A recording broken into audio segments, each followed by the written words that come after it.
As an Asian and a businessman, it would be odd for me to argue that Guanxi is dead.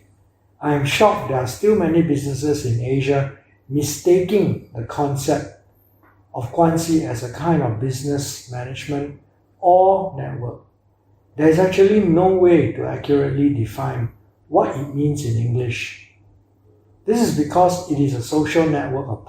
This power play between actors revolves around a hierarchical structure based on Confucian ideals, family, community, and state.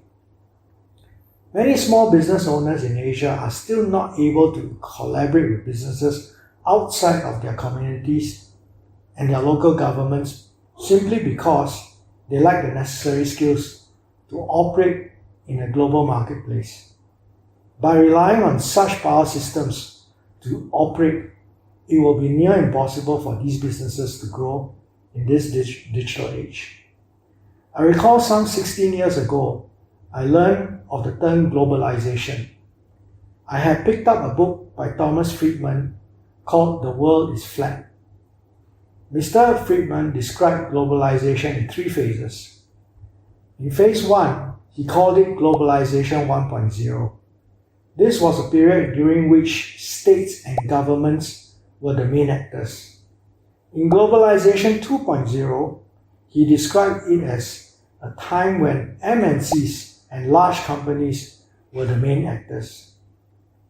At the time of penning his book, he predicted that Globalization 3.0 will be when small businesses become the actors.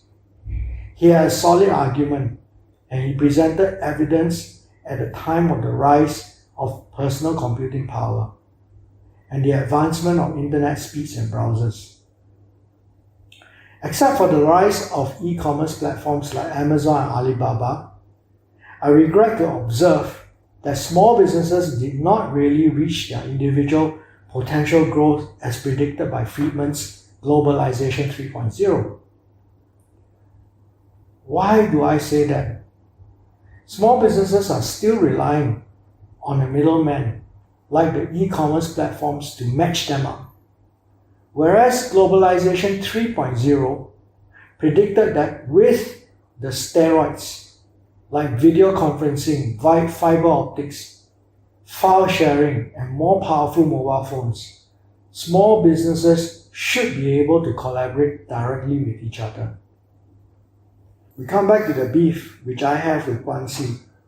It is a real classic example of how a deep-rooted cultural norm can severely limit and hamper a person's way of thinking.